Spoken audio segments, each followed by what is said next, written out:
Most Americans remember where we were on September 11th, 2001. Most of us wondered how that day would change our future. But National Guard Chaplain Don Malin, standing in a McDonald's watching TV footage of the burning towers, knew exactly what would happen to him. We realized that, that they were going to use us for something, but didn't know when. Well, about a year later, they mobilized our unit. I'm with the 168th Engineers, and they sent us to Iraq. The events of 9/11 are forever connected to the two wars they started, wars we continue to fight today.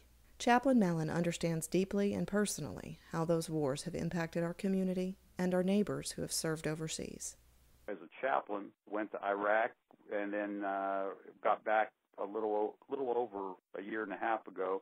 Just got back from Afghanistan, and so I've been both places. And now my focus is how to help men and women who have gone through some pretty rough times, as well as their families, because both the families and the veterans or the soldiers who are over there go through a fairly rough time as a result of what 9/11 has done.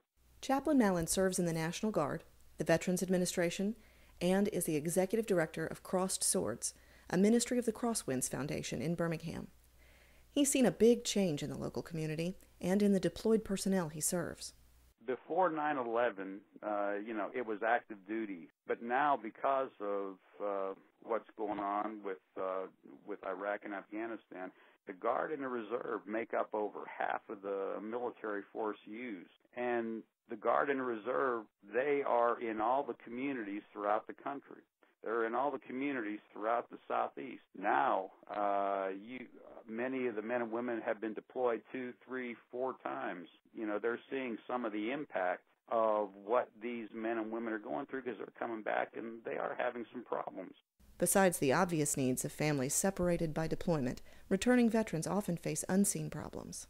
They're excited about coming back home. They're excited about finally getting out of the war zone. The problem is that the war zone is still in them. They kind of accepted a new norm of stress being over there. They come back home, and they can't get it out of their system as readily as they thought they could. Sometimes people that come back from a war zone, they have intrusive thoughts that they can't get rid of. Some can't get to sleep. Some have nightmares. If they have nightmares and can't sleep, they try to do whatever they can to sleep, whether it's taking pills or possibly alcohol to get to sleep. If they do that, then sometimes they're in the minority, but they're still there, and it really impacts them to the point of homelessness, divorce, alcohol, drugs, and they're even in some cases suicide.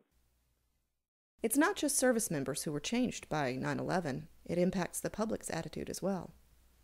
When I came back for my first R&R, there were about 4 or 5 of us that were coming back, and when the plane stopped, the pilot asked everyone else to, stay seated. They wanted to thank us, and the whole plane stood up and, applauded us. It's just amazing how the public is taken to the men and women in the military, and so there is a very, very positive view overall of the men and women that have left home and gone to Iraq, gone to Afghanistan, have risked their lives for helping deal with what we're dealing with.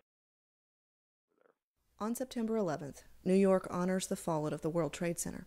Washington, D.C. honors the fallen at the Pentagon, and Pennsylvania remembers United Flight 93.